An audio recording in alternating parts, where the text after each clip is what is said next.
Assalamualaikum warahmatullahi wabarakatuh. Dan kami akan membentangkan tajuk tokoh dakwah di alam Melayu iaitu di Nusantara. Okey. Secara pengenalannya bagi tajuk ini ialah dakwah yang dijalankan adalah satu bentuk penyebaran atau perkembangan dalam sesuatu perkara. Penyebaran yang dilakukan adalah dari sudut agama, budaya, penyebaran maklumat, politik, sosial, ekonomi, ilmu pengetahuan dan sebagainya. Dakwah yang dilakukan perlulah menempati sasaran dari sudut tempat, kelompok dan sebagainya. Ini kerana akan memberi penerimaan yang baik kepada golongan yang mendengar dakwah apa yang disampaikan. Peranan ulama dalam penyebaran dakwah di Nusantara Melayu tidak nafikan bahawa usaha dan kebijaksanaan mereka bagi memastikan dakwah Islam terus berkembang di alam ini. Walaupun terdapat banyak faktor yang menjadi medium untuk proses penyebaran Islam, namun golongan ulama telah disifatkan sebagai ejen penyebaran Islam yang paling berjaya dan berkesan. Ini kerana mereka telah memberi sumbangan yang besar dalam bidang perundangan, sosial, budaya, politik dan sebagainya terhadap agama Islam. Nama saya Ainul Afifah binti Nishar, nombor matrik I1910347. Tokoh dakwah yang saya pilih ialah Tuan Guru Haji Tahir bin Daeng Menggati. Latar belakang ialah nama Tuan Guru Haji Muhammad Tahir Daeng Menggati atau dikenali dengan nama singkatan iaitu TGHT. Beliau seorang ulama di Johor, kelahiran Sulawesi pada tahun 1925 di sebuah kampung Ongkoi, daerah Belawa, wilayah Wajo, Sulawesi Selatan, dan beliau berhijrah ke Johor pada tahun 1947 ke Tanah Melayu. Keluarga beliau dikenali sebagai keluarga elit masyarakat Bugis dan dibesarkan dalam keluarga yang dihormati. Bapa beliau bernama Daeng Menggati dan ibunya pula bernama Isadi. Beliau telah berkahwin dengan wanita tempatan yang berbangsa Bugis. Namun begitu tidak menghalang beliau meneruskan kerja dakwah seperti ceramah, kuliah dan di samping menjalankan aktiviti perniagaan di kawasan pedalaman kampung di Johor dan Melaka, dan sambil mendakwah kepada penduduk kampung. Dalam kesibukan menguruskan berbagai aktiviti, beliau juga membuka beberapa buah madrasah bersama sahabat beliau di sekitar Johor dan Melaka.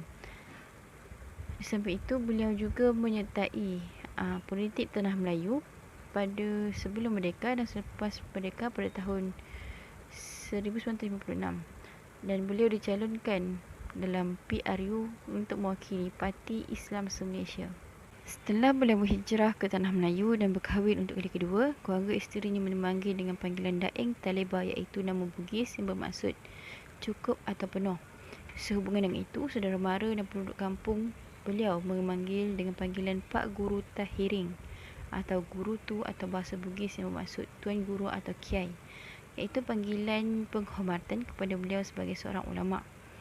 Tuan Guru Haji Tahir merupakan anak ketiga daripada 5 orang adik-beradik dan beliau mempunyai 2 orang kakak dan 2 orang adik.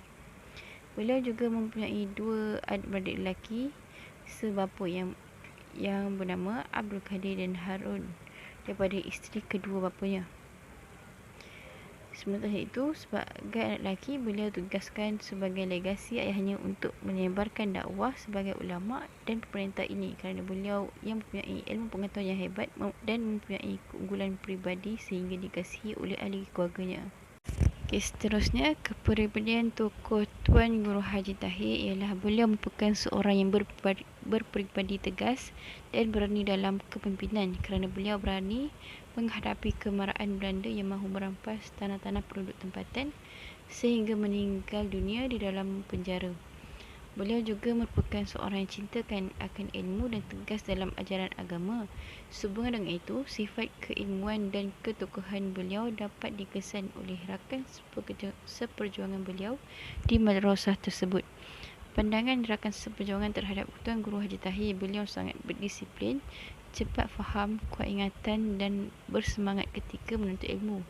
Menuntut KH Yusuf Hamzah pula, Tuan Guru Haji Tahir seorang yang sangat pintar dan suka berdebat, dan secara langsung beliau diberi peluang untuk mengajar di kelasnya dan kelas-kelas lain. Pendidikan Tuan Haji Guru Haji Tahir bermula pendidikan awal Al-Quran dan asas fardu ain dari bapanya iaitu Daeng Menggati. yang bertegas dalam mendidik kehidupan beragama, dan beliau menjadi harapan bapanya untuk menjadi ahli agama. Bapanya menyerahkan Tuan Guru Haji Tahir kepada Haji Mahmud di kampung Tok Kadir yang jauh 10 km dari kampungnya untuk meneruskan perjuangan pengajian sebagai ahli agama. Haji Mahmud merupakan seorang guru agama yang berhijrah dari rantau Sumatera yang menjadi pusat perkembangan agama Islam ketika itu, iaitu Aceh atau Kerajaan Pasai. Kemudian beliau mendirikan surau berdekatan rumahnya sebagai tempat ibadat dan menjadikan tempat belajar demi anaknya dan anak-anak penduduk kampung di sekitar kampungnya. Beliau juga membawa Haji Mahmud untuk menjadi guru di Ongkoe. Gurunya, Haji Mahmud mencadang agar beliau melanjutkan pelajaran di Madrasah Arabiah Islamiah yang terletak di Sengkang yang jauh dari kampungnya. Terdapat ramai ulama mendapatkan pendidikan di Madrasah Kiai, antaranya ialah Yunus Maratan di Sengkang, KH Ampodale di Mangkoi, Muhammad Abduh dan Yusuf Hamzah, dan ramai lagi. Tuan Guru Haji Tahir merupakan seorang pemuda yang sangat cinta ke ilmu agama dan menunjukkan sikap yang baik dalam madrasah tersebut. Beliau juga diberi peluang untuk mengajar di kelasnya kerana beliau sangat pintar dan suka berdebat. Beliau mengambil keputusan untuk meninggalkan Makassar kerana terdapat ancaman penjajah Belanda dan berpindah ke tanah Jawa. Beliau tetap meneruskan perjuangan untuk menegakkan Islam menjelang kemerdekaan dengan nama Islam dan bekerjasama dengan gerakan Kahar Muzakkar di Jakarta. Walau bagaimanapun, beliau menghadapi pertembungan perbezaan pendidikan dengan Kahar Muzakkar dalam menyusun strategi gerak kerja menghadapi Belanda dan dalam gerakan menuntut kemerdekaan negara. Akhirnya beliau membuat keputusan untuk memberi tumpuan dalam pengajian ilmu dan memilih pesantren Gonto Ponorogo, Jawa Timur. Keputusan ini dibuat kerana beliau melihat fasa perolehan kemerdekaan negara yang mengganggu pengajian beliau dalam bidang pendidikan. Setelah 2 tahun di pesantren Gonto, beliau bersama sahabat-sahabat beliau telah mengambil keputusan meninggalkan tanah Jawa dan berpindah ke Singapura dan menjejaki ke bumi Johor dan meneruskan perjuangan di daerah yang baru. Antara karya-karya Tuan Guru Haji Tahir, terdapat lebih kurang 20 buah buku karya terjemahan yang beliau terbitkan oleh Pustaka Alam Kuala Lumpur, Pustaka Aman Press dan Pustaka Ikhwan Al-Ustagrah. Antara buku beliau ialah Hari-Hari dalam Hidupku karangan Zainab Al-Ghazali Al-Jubaili pada tahun 1987, Dakwah Fardiyah 1983, Bekalan Jalan Dakwah 1985 dan Jalan Dakwah Antara Qiyadah Jundiyah dan Mustafa oleh Mustafa Masyhur 1988, Islam Fikrah Harakah dan Perubahan oleh Fatih Yakan 1987, Munajat di Jalan Dakwah oleh Mustafa Masyhur 1987, Al-Hub Cinta di Jalan Allah oleh Abbas Al-Sisi 1989, Keperibadian Muslim jilid 1 pada tahun 1986 dan jilid 2 pada tahun 1987 oleh Muhammad Ali Hashimi, Islam Antar Ulama Umarak oleh Syekh Abdul Aziz Al-Badri pada tahun 1992, Dakwah dan Tabiah Pandangan Hasan Al-Banna oleh Abbas Al-Sisi 1989, Al-Muntalaq Langkah Bermula oleh Muhammad Ahmad Ar-Rashid pada tahun 2000 dan lain-lain yang belum berjaya direkod semula sehingga kini masih ada lagi karya terjemahan beliau yang tersimpan dalam bentuk manuskrip tulisan Jawi asas dan manuskrip tulisan Jawi klasik dan belum diproses kerana kekangan kos dan tenaga untuk menguruskannya. Beliau menceburi bidang pendidikan dalam menyebarkan dakwah Islam untuk membatas amalan khurafat dan syirik. Beliau juga merupakan seorang pendidik atau guru dalam menyebarkan ilmu agama kepada masyarakat yang kurang ilmu pengetahuan. Beliau merupakan pendidik yang berjiwa besar yang sanggup bergadai harta dalam kehidupan Islam dan menjelajah ke merata tempat dalam mempromosikan madrasah yang penuh dengan ilmu agama Islam. Beliau juga menceburi bidang politik dalam menyebarkan dakwah demi menegakkan syiar Islam yang berpegang kepada Al-Quran dan As-Sunnah. Seterusnya, sumbangan Tuan Guru Haji Tahir banyak menyumbang dalam dunia Islam, iaitu dalam pendidikan Islam, aktiviti dakwah, gerakan politik Islam dan sumbangan dalam bidang terjemahan buku pemikiran Islam dan dakwah. Di dalam dunia pendidikan, beliau menubuhkan madrasah yang mendidik anak bangsa dalam pendidikan Islam di tanah Melayu. Beliau juga mengasaskan 7 buah madrasah yang lain. Antaranya Madrasah Rabiah Pati Makuaseng, Beirut, Madrasah Rabiah Darul Falah, Sungai Baru, Melaka, Madrasah Masriyah Simpang Renggam, Madrasah Basiah Bakri Muar. Beliau berkhidmat sebagai guru di Madrasah Arabiah Keluang selama 17 tahun dan beliau berbakti sebagai pendidik kepada umat dan agama. Antara pesanan beliau kepada para pelajar ialah pelajar bukan hanya untuk mencari makan suap nasi, tetapi dapat menjalankan tugas sebagai khalifah, memimpin masyarakat kepada jalan yang benar. Seterusnya, sumbangan Tuan Guru Haji Tahir dan aspek dakwah ialah usaha dalam menangani gejala khurafat dan kesyirikan dalam kalangan masyarakat Bugis. Beliau melibatkan diri dalam kerja dakwah ke dalam perkampungan untuk mendekati masyarakat yang jahil dalam ilmu agama dan mereka yang masih amalkan amalan khurafat dan syirik. Beliau juga terlibat dalam gerakan dakwah ketika mengajar di MAI di bawah kelolaan DDI yang merupakan pertubuhan terawal pada abad ke-20 di Tanah Bugis yang dikenali oleh Abdul Rahman Ambo Daleh. Pertubuhan ini merupakan pertubuhan dakwah produk ulama Bugis yang berjaya mengharmonikan dua pemikiran Islam yang berkembang di dunia Islam pada akhir abad ke-19 dan pada awal tahun ke-20. Awal abad ke-20, iaitu pemikiran Salafi Wahabi yang cenderung kepada pemikiran Salafi Asyairah yang lebih berfokus kepada pendidikan akil dan realiti semasa. Pertubuhan ini bertujuan untuk membangunkan masyarakat dari segi fahaman keislaman yang mengutamakan manhaj ahli sunnah wal jamaah melalui dakwah wasatiyah dan pendidikan mengikut perkembangan zaman. Sumbangan Tuan Guru Haji Tahir dan gerakan politik Islam pula ketika menjelang era kemerdekaan, beliau terlibat dalam Parti Islam Se-Malaysia yang ditubuhkan pada 24 November 1951 yang bertujuan memperjuangkan kemerdekaan negara yang berasaskan Al-Quran dan As-Sunnah. Beliau bersama-sama sahabat beliau atau pelapis muda, antaranya Dr. Muhammad Turus Daeng Melebik, Muhammad Daharin dan mereka menggerakkan pertubuhan PAS ke daerah-daerah lain seperti daerah Sungai Pulai, Bandar Maharani dan sebagainya.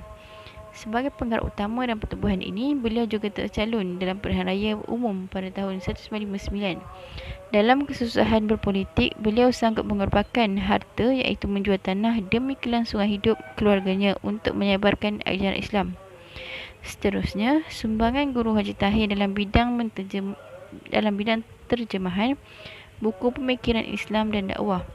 Beliau juga menguasai bidang bahasa Arab dari segi penulisan, pertuturan dan sebagainya. Dan beliau juga mempunyai kelebihan yang luar biasa, iaitu beliau menulis tulisan Jawi yang klasik, iaitu khat raka'ah yang kompleks dengan huruf sin tiada gigi, huruf yang tiada baris dan huruf yang tiada titik. Penguasaan beliau dalam bahasa Arab semakin terselah apabila beliau menceburi bidang terjemahan buku-buku Arab daripada Mesir yang berorientasikan dakwah dan pemikiran Islam. Kebangkitan Islam pada era 90-an telah memberi peluang untuk menterjemah bagi memenuhi permintaan para pembaca yang terlibat dengan aktiviti organisasi dakwah dan gerakan Islam seperti Usrah, Tamrin, Seminar, Halaqah dan sebagainya.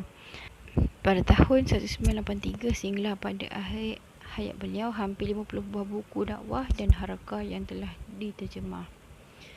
Beliau adalah tokoh yang belum dikenali dalam penelitian sejarah Nusantara tetapi disignifikasikan dalam sejarah perjuangan kemerdekaan, orientasi Indonesia Tanah Melayu dan fasa kemerdekaan Indonesia pada tahun 1945 dan kemerdekaan Tanah Melayu pada tahun 1957. Beliau bukanlah sebagian besar ulama Nusantara yang mendapat pendidikan rasmi di Mekah, Madinah atau Mesir, dalam tempoh masa yang panjang, tetapi didikan yang diterima daripada tokoh ulama Nusantara pada zaman beliau dan beliau sama perjuangan dengan sahabat beliau pada para ulama yang turut menyumbang dalam perkembangan Islam di Nusantara, di Indonesia dan di Malaysia. Sekian, terima kasih daripada saya. Assalamualaikum warahmatullahi wabarakatuh. Nama saya Nur Fatihah binti Huzaini, nombor metrik I191035336. Jadi hari ini saya akan sambung pembentangan iaitu berkaitan dengan tokoh dakwah di alam Melayu Nusantara. Jadi tokoh yang akan saya bentangkan adalah Hamka. Jadi Hamka ni merupakan seorang bapa ulama yang terkenal di Sumatera Indonesia, dan beliau ni juga bukan sahaja terkenal di Indonesia, malah terkenal di seluruh Nusantara. Seterusnya kita akan masuk kepada latar belakang tokoh. Jadi Hamka ni merupakan salah seorang daripada tokoh pendakwah Nusantara yang terkenal pada suatu ketika dahulu, malah nama beliau masih lagi disebut-sebut sampailah ke hari ini.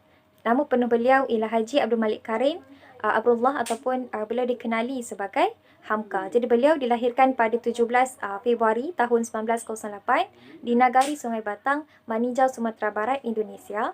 Beliau meninggal dunia pada 24 Julai 1981 di Jakarta, Indonesia ketika beliau berusia 73 tahun. Jadi beliau ni merupakan adalah anak kepada Syekh Abdul Karim bin Amrullah, yang mana Syekh Abdul Karim bin Amrullah ni merupakan seorang pelopor gerakan Islam di Minangkabau dan dikenali sebagai Haji Rasul. Ibu beliau pula bernama Siti Safiah binti Gelanggar yang digelar sebagai Bagindo Nan Batuah pada tahun 1906 selepas sahaja ibu beliau pulang daripada Mekah. Jadi beliau ni merupakan seorang ulama, pendakwah, pemidato, ahli politik, sastrawan dan juga penulis yang terkenal di Indonesia dan juga di seluruh Nusantara. Jadi beliau juga pernah menjawat jawatan sebagai seorang guru agama, rektor perguruan tinggi, pegawai tinggi dan juga ketua umum majlis. Jadi selain daripada itu juga, beliau pernah ditawarkan menjadi pensyarah dalam bidang agama dan juga falsafah di beberapa universiti kerana ketinggian ilmu yang dimiliki oleh beliau. Jadi antara universiti tersebut ialah Universiti Islam Jakarta, Universiti Muhammadiyah Sumatera Barat, Universiti Islam Pemerintah di Yogyakarta dan juga Universiti Islam Makassar.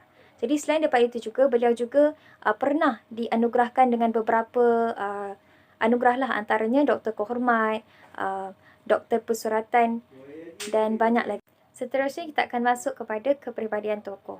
Jadi Hamka ni merupakan seorang yang petah dalam berkata-kata dan juga berpidato. Jadi disebabkan oleh kelebihan dan juga keunikan yang beliau miliki, jadi beliau pernah diberikan satu penghormatan untuk berpidato dalam satu rancangan Radio Arab Saudi. Bukan itu sahaja, beliau juga merupakan seorang yang memiliki jiwa seni yang kita boleh lihat dalam setiap karya penulisan beliau, yang mana dalam karya penulisan beliau beliau menggunakan gaya bahasa yang menarik dan juga indah.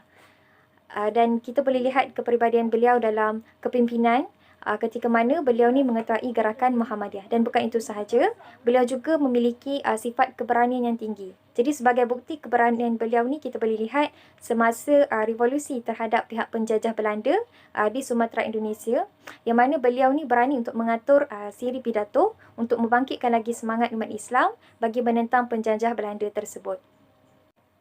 Seterusnya kita akan masuk kepada pendidikan. Jadi beliau ni dia telah mempelajari Al-Quran ni sejak daripada kecil lagi, daripada bapa beliau sendiri. Beliau mendapatkan pendidikan rendah dekat sekolah rendah dasar Maninjau sampailah kelas kedua. Kemudian ketika beliau berusia 10 tahun, beliau mempelajari ilmu agama dan juga bahasa Arab di sekolah yang ditubuhkan oleh ayah beliau sendiri, iaitu Sumatera Tawalib di Pandar Panjang. Jadi bukan itu sahaja, beliau juga seringkali mengikuti kuliah-kuliah agama dekat surau, dekat masjid yang disampaikan oleh beberapa tokoh-tokoh ulama yang terkenal pada suatu ketika dahulu, antaranya Syekh Ibrahim Musa, Syekh Ahmad Rashid, Ki Bagus Hadi Kusumo dan juga Syekh Ibrahim Musa di Bukit Tinggi. Jadi kemudian beliau berhijrah ke Jawadan untuk berguru dengan Haji Omar Said Cakraminoto, Haji Fakhruddin dan juga Hadi Kusumo, yang mana mereka ni merupakan pemimpin gerakan Islam Indonesia. Jadi selain daripada itu juga, beliau ni mahir dan juga menguasai bidang falsafah, sastra, sejarah, sosiologi dan juga politik dengan sangat baiklah. Jadi bukan itu sahaja, beliau ni juga ada membuat kajian dan juga penyelidikan tentang karya-karya ulama dan juga pujangga besar di Timur Tengah, Sebagai contohnya Zaki Mubarak, Jurji Zaidan, Abbas Al-Aqad, Mustafa Al-Manfaluti, Hussein Haikal dan banyak lagi. Jadi hal ini kerana beliau ni memiliki kepakaran dalam bahasa Arab.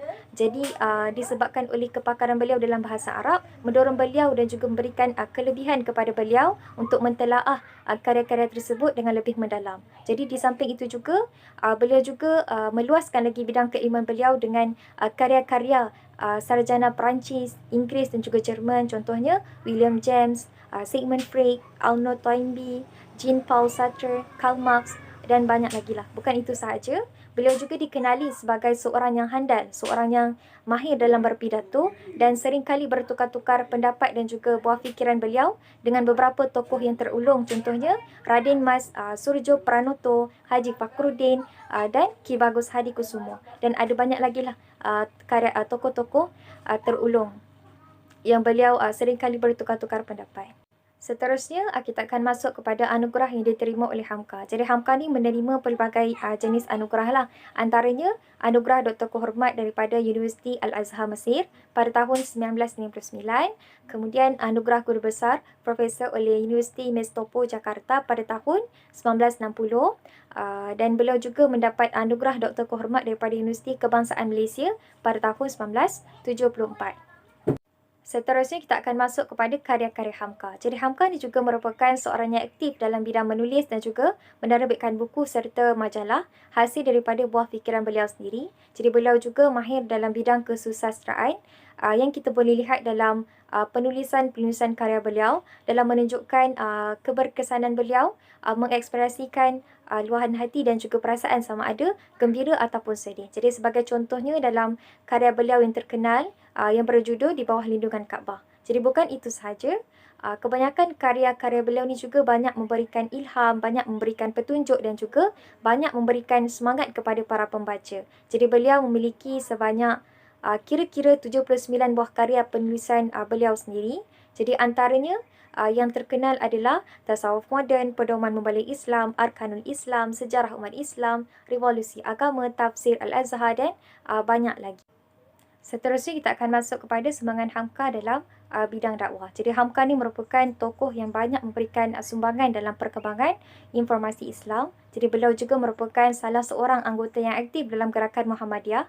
Jadi antara sumbangan beliau yang terbesar dalam dakwah kita boleh lihat ketika mana beliau ni memerangi ajaran sesat, menentang khurafat, bid'ah dan juga ajaran tarikat di Padang Panjang pada tahun 1925. Kemudian pada 3 tahun selepasnya iaitu pada tahun 1928, jadi beliau mengetuai cawangan Muhammadiyah di Padang Panjang. Jadi setelah itu, beliau juga menubuhkan pusat latihan pendakwah pada tahun 1929 yang mana tempat ini beliau tubuhkan adalah bertujuan untuk melatih dan juga melahirkan bakal-bakal pendakwah pada masa akan datang.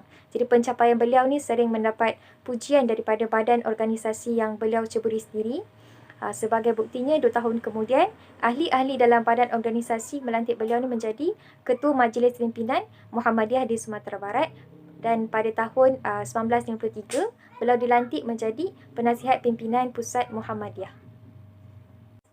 Jadi, selepas pencapaian demi pencapaian yang beliau capai, akhirnya beliau dipilih dan juga dilantik menjadi Ketua Umum Majlis Ulama Indonesia oleh Dr. Mukri Ali, yang mana Dr. Mukri Ali ini merupakan Menteri Agama Indonesia pada tahun 1977. Namun begitu, selepas beberapa tahun selepas pelantikan beliau, iaitu pada tahun 1981, beliau ni menarik diri semula dan juga melepaskan jawatan sebagai Ketua Umum Majlis Ulama disebabkan oleh pemerintah Indonesia dia tak nak mempedulikan fatwa-fatwa yang dikeluarkan oleh beliau. Jadi hal ini kerana beliau nak mempertahankan fatwa beliau tentang sambutan perayaan Christmas ataupun Hari Natal bagi umat Islam. Jadi sebagaimana yang kita ketahui, beliau ni merupakan seorang yang bijak, seorang yang mahir, seorang yang handal dalam berpidato dan berkata-kata sehingga kan setiap bicara dan juga kata-kata beliau ni mampu untuk menyentuh dan juga melunakkan hati insan yang mendengarnya sehingga kan masyarakat pada ketika itu terdorong untuk melakukan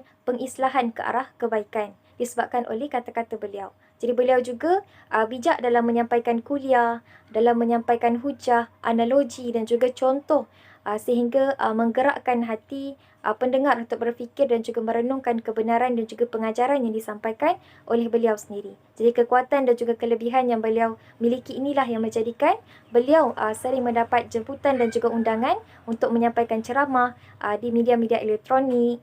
Jadi sebagai tambahannya, beliau juga pernah dijemput untuk menghadiri Muktamar Islam di peringkat antarabangsa dan menyampaikan dakwah sampailah ke benua Eropah dan juga Amerika Syarikat. Jadi sekian sahaja daripada saya. Wabillahi taufiq wal hidayah. Wassalamualaikum warahmatullahi wabarakatuh.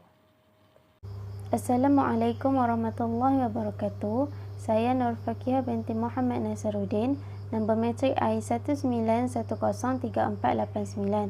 Seterusnya, tokoh yang saya akan bentangkan adalah Syekh Daud bin Abdullah Al-Fattani, yang merupakan seorang tokoh ulama Islam berbangsa Melayu, iaitu kelahiran di Patani. Jadi kita akan lihat kepada latar belakang tokoh, iaitu nama sebenar beliau adalah Al-Alim Alamah Al-Arif Al-Rabbani Syekh Abdullah bin Syekh Wan Idris Al-Fattani. Tempat kelahiran beliau iaitu di Kampung Parit Marhum, iaitu terletak di Kerisik, Patani, dan tahun kelahiran adalah 1183 Hijrah atau 1769 Masihi, dan sumber lain juga menyatakan 1131 Hijrah atau 1718 Hijrah, manakala tahun wafat beliau adalah 1847 Masihi di Taif. Dan bilangan saudara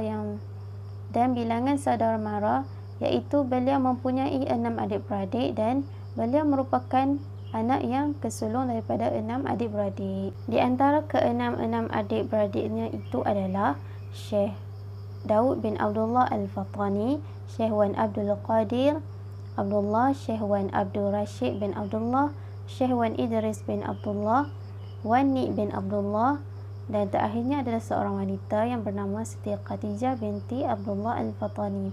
Jadi gelaran Syekh ini merupakan satu gelaran yang diberikan oleh seorang tokoh ulama yang terkenal pada ketika itu dan juga alim yang banyak menyumbangkan jasa di dalam penyebaran Islam. Seterusnya kita akan lihat kepada kepribadian tokoh, iaitu Syekh Daud bin Abdullah Al-Fattani.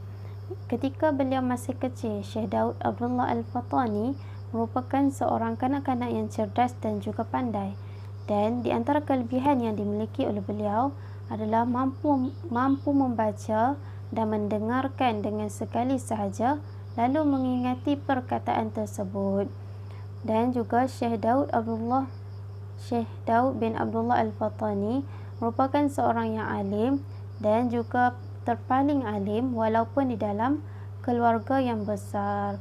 Dan diriwayatkan juga suatu kisah, iaitu datangnya ulama besar daripada Yaman dan sedang memerhatikan gerak-geri Syekh Daud bin Abdullah Al-Fattani ini berbanding dengan anak-anak kecil yang lain. Maksudnya ulama Yaman itu memerhatikan ketika beliau masih bermain-main sewaktu umurnya masih kecil lagi dengan kanak-kanaknya yang lain. Lalu ulama tersebut menghampiri Syekh Daud Abdullah Al-Fattani ini dan mengusap kepala beliau, lalu mendoakan ulama tersebut. Ulama itu mendoakan beliau dan berkata, mudah-mudahan ditakdirkan Allah dan anak ini menjadi bintang yang berkilauan, bulan purnama, matahari bersinar, dan juga menjadi ulama teragung di Tanah Jawi. Seterusnya kita akan lihat juga kepada pendidikan Syekh Daud bin Abdullah Al-Fattani. Syekh Daud bin Abdullah Al-Fattani ini telah meneruskan tradisi pendidikan Islam di Asia Tenggara, dan ketika itu pada abad ke-18 dan 19 Masihi. Dan pendidikan Islam tradisional ini telah dilalui oleh Syekh Daud bin Abdullah Al-Fattani selama 5 tahun. Jadi pendidikan Islam yang telah dilalui selama 5 tahun ini iaitu di dalam sistem pendidikan Islam tradisional yang mengajarkan berkaitan dengan menghafal Al-Quran, mengenali sifat-sifat Allah, dan juga mengikuti pelajaran nahwu dan saraf, iaitu diajarkan melalui cara menghafal mata-matanya. Dan lingkungan pembelajaran ini diajarkan kepada anak-anak yang masih berada di prasekolah. Dan pendidikan Islam tradisional ini telah dilalui oleh Syekh Daud bin Abdullah Al-Fatani selama 5 tahun. Seterusnya, Syekh Daud bin Abdullah Al-Fatani ini melanjutkan pembelajarannya ke Timur Tengah dan sebelumnya melanjutkan pengajian di Aceh selama 2 tahun. Baik, ketika pada zaman ini, iaitu ketika Syekh Daud Abdullah bin Al-Fatani ini ke Timur Tengah, waktu ini juga zaman perkembangan juga berlaku. Contohnya, munculnya murid-murid Jawi iaitu Nusantara termasuklah Patani di Haramain Mekah dan Madinah, dan juga berkembangnya ekonomi dari segi perkembangan ekonomi, sosial serta politik yang berkaitan dengan agama Islam pada abad ke-13. Seterusnya, ketika di Haramain, Syekh Daud bin Abdullah Al-Fatani terlebih dahulu telah mendekati ulama Patani yang telah menetap di sana. Iaitu apabila beliau telah tiba di Haramain, beliau mendekati ulama Patani yang telah menetap di sana. Antara ulama yang telah menetap di sana adalah Syekh Muhammad Saleh bin Abdul Rahman Al-Fatani, iaitu yang mengajar di Masjid Haram.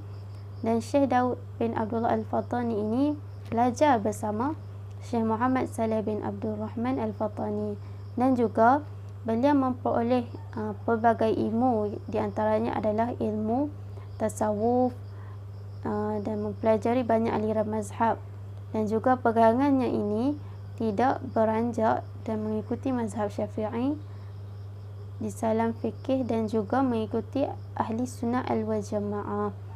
Dan beliau ini juga menguasai ilmu kedoktoran, walaupun beliau ini tidak menjadi doktor tetapi menguasai ilmu kedoktoran. Dan juga beliau menguasai ilmu mendalami ilmu hisab dan juga falak. Jadi Syekh Daud bin Abdullah Al-Fatani ini menghabiskan waktu belajarnya selama 30 tahun di Mekah dan di Madinah selama 5 tahun. Bila dihitungkan, beliau ini menuntut ilmu iaitu dari sekitar 40 tahun, termasuklah 5 tahun di Patani dan 2 tahun di Aceh. Jadi Syekh Daud Abdullah Al-Fatani ini telah menghasilkan karya-karyanya yang banyak, dan di antara karya-karya Syekh Daud bin Abdullah Al-Fatani ini adalah berkaitan dengan pengetahuan Islam. Dan ketika ini karya-karya daripada beliau adalah ketika beliau menerima ilmu di Mekah, dan juga beliau sangat mengambil berat akan tempat kelahirannya iaitu di Patani. Di antara karya yang saya ambil adalah berkaitan Bunyatul Tullab, iaitu merupakan terbitan yang mempunyai 2 jilid, iaitu pada jilid yang pertama adalah mempunyai 244 halaman muka surat, dan jilid kedua juga mempunyai halaman muka surat dan bilangannya sebanyak 236 halaman. Dan pencetakan Bunyatul Tullab ini diterbitkan pada pencetakan Al-Ma'arif Penang dan dicetak Matba'ah Al-Miriyah Makkah 1310 Hijrah sehingga 189 Masihi.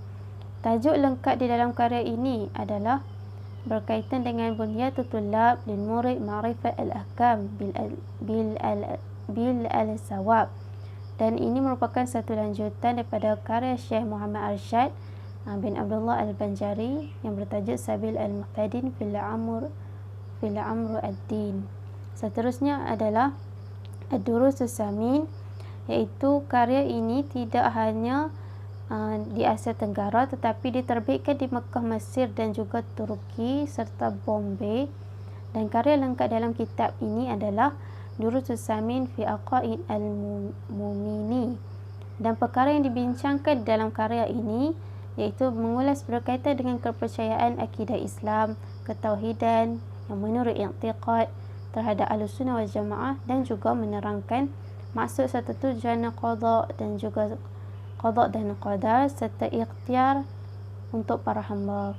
Dan karya ini adalah karya yang paling banyak dicetak serta dikaji oleh orang-orang Melayu. Seterusnya adalah karya Furu' Masail, iaitu tajuk lengkap dalam karya ini adalah Furu' al-Masail wa Usul al-Masail, dan merupakan satu karya utama daripada Syekh Daud bin Abdullah Al-Fatani. Di dalam karya ini menjelaskan berkaitan dengan perundangan-perundangan di dalam pemikiran Syekh Daud bin Abdullah Al-Fatani, dan juga dibahaskan di dalam karya ini adalah menjelaskan bahawa kita sebagai manusia perlulah mengikuti para anbiya, mursalin, salihin dan awliya, kerana terdapat juga mukjizat di mana para nabi dan juga karamah yang tidak putus dengan matinya. Seterusnya adalah berkaitan dengan Kafiyatu Kasmamil Quran, iaitu kitab ini dikenali sebagai kitab para penghafal doa, iaitu yang banyak dicetak di beberapa negara, iaitu di Mesir, Mekah, Turki, Bombay dan juga seluruh Asia Tenggara.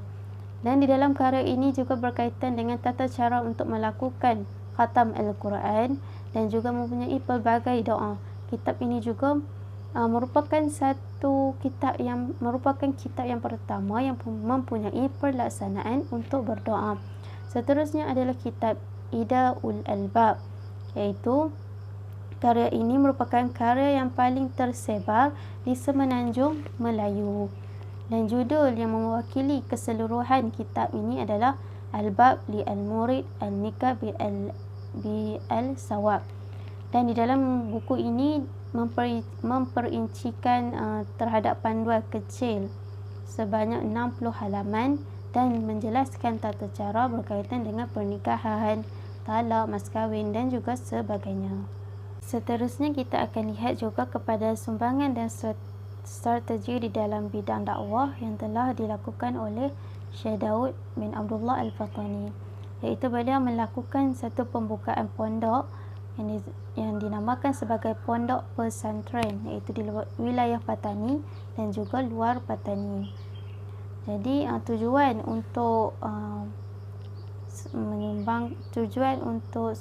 dakwah ini adalah dari segi menyumbangkan dakwah dan juga mencapai tujuannya adalah di atas dasar hikmah dan juga kasih sayang, dan berdakwah ini juga dapat memberikan perhargaan kepada sesama manusia. Kegiatan yang dilakukan adalah dengan mengajar agama di masjid, dan juga pada ketika itu apabila mengajarkan agama di masjid juga dapat mendekati masyarakat dengan bertujuan untuk menyebarkan dakwah dan juga mengembangkan dakwah Islam dengan lebih kuat lagi. Dan di dalam dakwah ini telah disebarkan di Patani dan juga menimbulkan satu metod yang lebih kelihatan sempurna, iaitu melalui dakwah dengan lisan, tulisan, seni dan bilhal. Bilhal ini merupakan satu dakwah.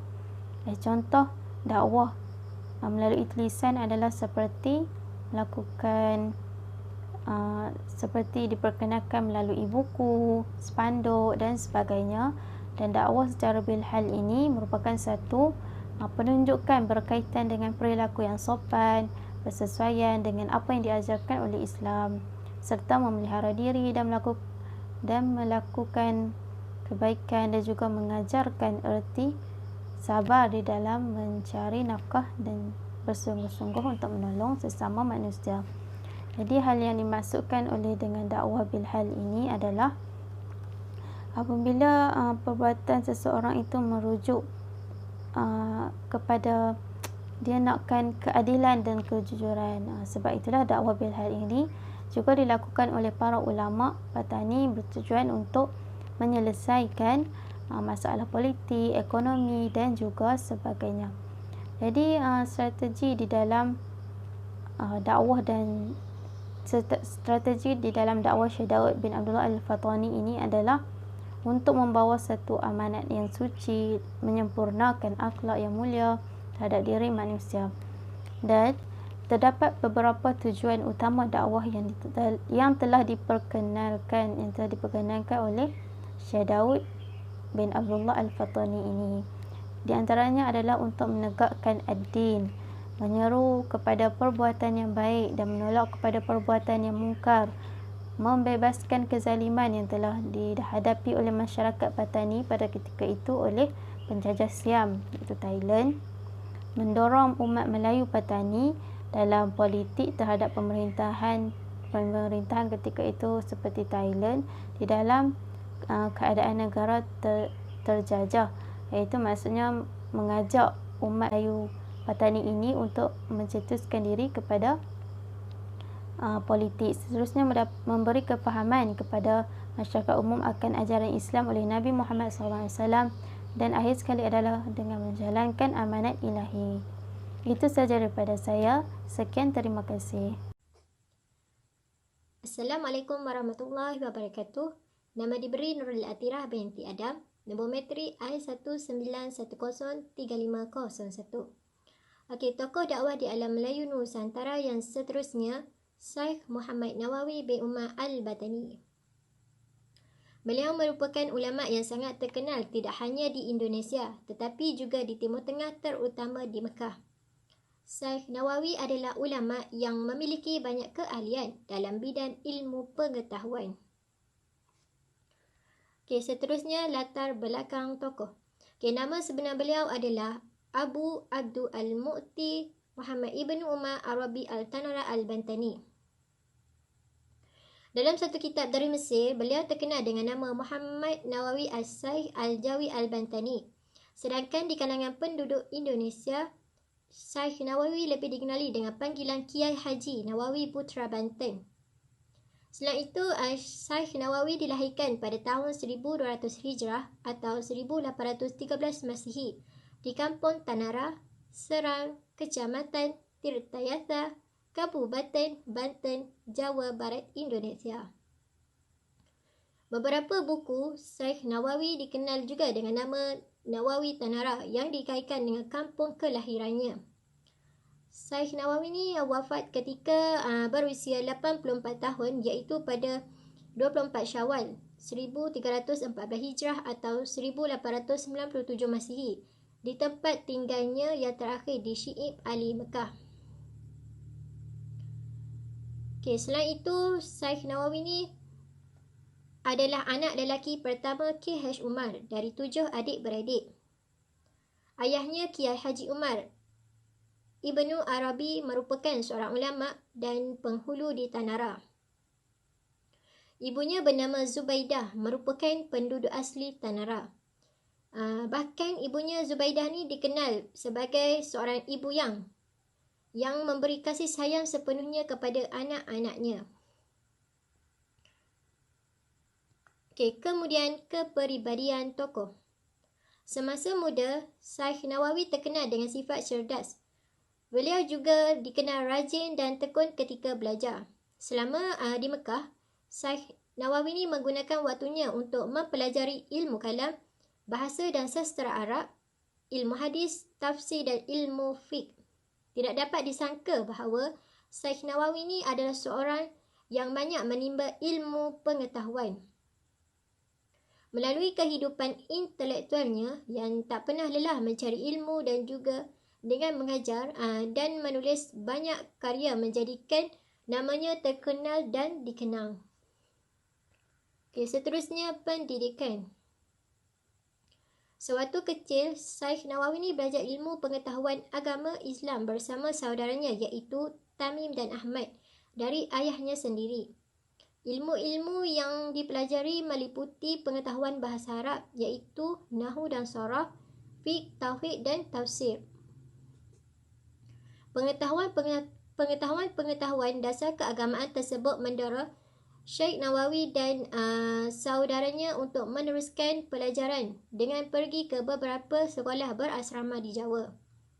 Okay, ketika berusia 15 tahun, Syekh Nawawi dan saudaranya pergi ke Mekah iaitu 2 tahun setelah ayahnya wafat untuk menunaikan ibadah haji dan akhirnya bermukim di sana selama 3 tahun. Selama tinggal di Mekah, Syekh Nawawi ni menggunakan waktunya untuk mempelajari ilmu kalam, bahasa dan sastra Arab, ilmu hadis dan tafsir dan juga ilmu fiqh. Guru-gurunya yang terkenal adalah seperti Sayyid Ahmad Harawi, Sayyid Ahmad Dimyati dan Ahmad Zaini Dahlan yang ketiga-tiganya tinggal di Mekah.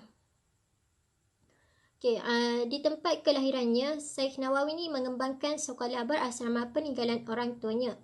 Disebabkan keadilan politik Indonesia yang tidak stabil pada saat itu, maka dia kembali ke Mekah setelah 3 tahun berada di Tanah Rah. Syekh Nawawi meneruskan pelajarannya di Mekah.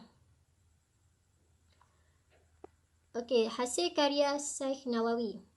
Syekh Nawawi ini terkenal sebagai seorang ulama yang sangat aktif dan produktif dalam bidang penulisan. Kepakaran Syekh Nawawi dalam bidang penulisan tidak hanya dikenali di negara kelahiran Syekh Nawawi sahaja, tetapi juga dikenali secara meluas hampir seluruh dunia Arab. Karya-karya ilmiah Syekh Nawawi banyak tersebar dan dipergunakan terutama di negara-negara yang menganut mazhab Syafi'i. Syekh Nawawi telah menulis paling tidak 9 bidang ilmu pengetahuan, iaitu yang pertama tafsir, yang kedua fiqh, yang ketiga usul ad-din, yang keempat ilmu tauhid teologi, yang kelima tasawuf, yang keenam kehidupan Nabi, yang ketujuh tata bahasa Arab, yang ke-8 hadis dan akhlak. Selain itu, menurut satu sumber bahawa Syekh Nawawi ini telah berhasil memproduksi sebanyak 99 buah karya tulis. Sedangkan menurut sumber lain dinyatakan bahawa hasil karya Syekh Nawawi ini mencapai 115 buah yang mencakupi berbagai disiplin ilmu. Sebahagian besar karya Syekh Nawawi ini juga merupakan syarahan bagi kitab-kitab ulama terkenal dengan keterangan dan gaya bahasa yang mudah difahami. Macam hasil karya Syekh Nawawi ni saya hanya ambil satu contoh saja. Di antara hasil karangan Syekh Nawawi iaitu yang pertama dalam bidang tafsir, iaitu Tafsir Al-Munir li Ma'alim Al-Tanzil. Seterusnya dalam bidang hadis, kitab Tanqih Al-Qawl. Yang ketiga dalam bidang tauhid, Fas Al-Majid Syarh kitab Ad-Dur Al-Farid fi Al-Tauhid. Yang keempat dalam bidang fiqh iaitu Sulam Al-Munajah Syarh kitab Safinah Al-Salah. Yang kelima dalam bidang akhlak dan tasawuf iaitu Bidayah Al-Hidayah. Yang keenam dalam bidang sirah atau tarikh iaitu Al-Ibris Al-Dani. Yang ketujuh dalam bidang bahasa, Lubab Al-Bayan. Kemudian sumbangan dalam bidang dakwah. Syekh Nawawi merupakan seorang ulama yang banyak jasanya bagi pengembangan dan menyebarkan agama Islam di Nusantara Indonesia. Peranannya dalam bidang dakwah sangat banyak membantu bagi terlaksananya keberhasilan dakwah Islamiyah. Di Indonesia, para ulama banyak yang telah berjasa dalam kegiatan penyebaran dan pengembangan agama Islam. Para ulama yang meneruskan perjuangan dalam dakwah itu antara ialah Muhammad Arsyad Al-Banjari, Syekh Nawawi Al-Bantani dan lain-lain. Mereka terkenal sebagai ulama yang turut berjasa dalam negara Indonesia dalam tugasnya mengembangkan dan menyiarkan ajaran agama Islam atau dakwah Islamiah, baik dakwah melalui lisan maupun dakwah melalui tulisan. Demikian pula di Mekah, Syekh Nawawi ini belajar dan kemudian mengajar para murid tentang pengetahuan agama Islam. Berbagai cabang dan disiplin ilmu diajarkan oleh Syekh Nawawi. Beliau memang diakui sebagai seorang ulama hebat yang menguasai berbagai cabang dan disiplin ilmu. Tak dinafikanlah, Syekh Nawawi ini selain mengajar dan mendidik para murid yang datang kepadanya untuk menuntut ilmu secara langsung, beliau juga menggunakan waktu-waktunya untuk menulis atau mengarang buku-buku mengenai keislaman. Menulis merupakan kegiatan yang dikegemarinya dalam rangka menyiarkan dan mendakwahkan Islam. Syekh Nawawi ini juga adalah seorang penulis yang berbakat dan produktif. Buku-buku karyanya telah banyak yang diterbitkan dan menyebar di pelbagai kawasan dunia Islam. Bukan itu saja, di kawasan sekolah-sekolah berasrama di seluruh Indonesia dan di Asia Tenggara, buku-buku karya Syekh Nawawi ini amat terkenal. Okey, itu saja daripada saya. Saya serahkan kepada rakan pembentangan yang seterusnya. Sekian, terima kasih.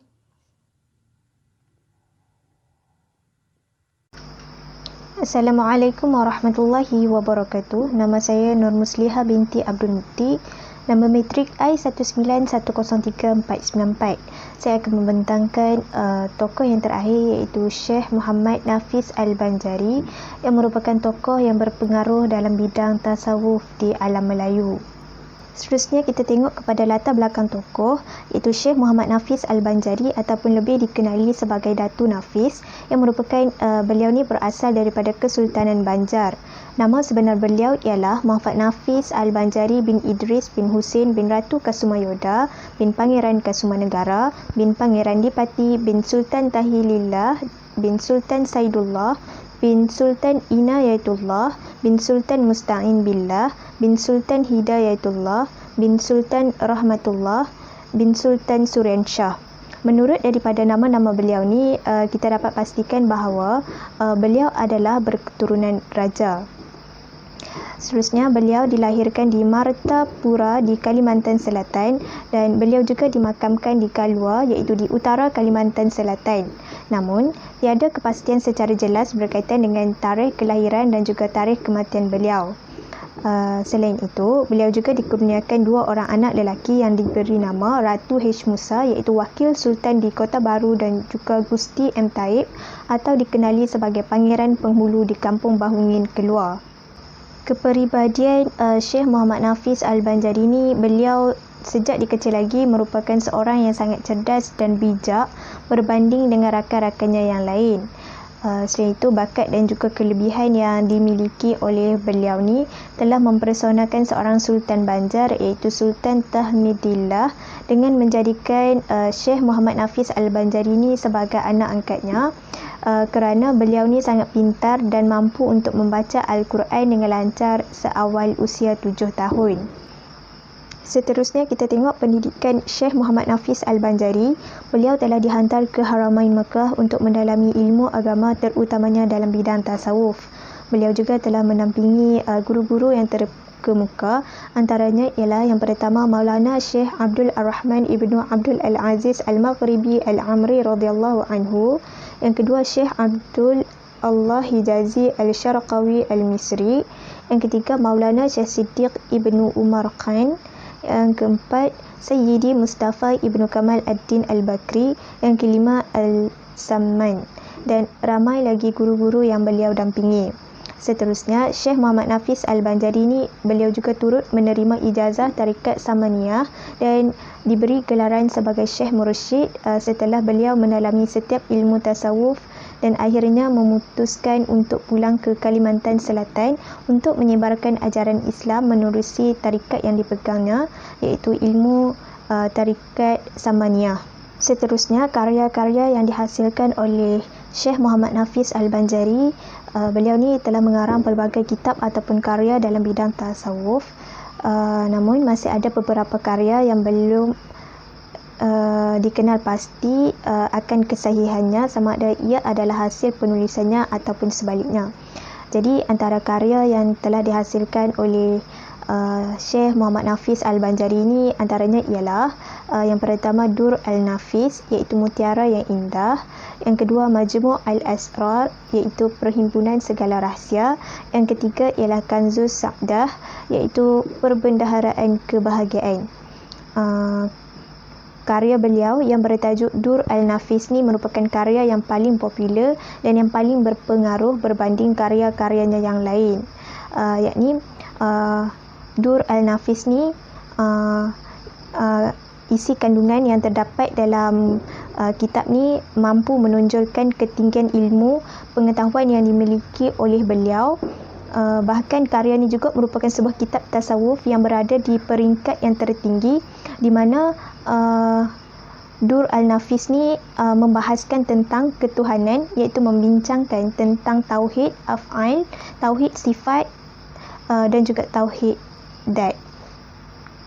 Yang terakhir iaitu sumbangan Syekh Muhammad Nafis Al-Banjari dalam bidang dakwah.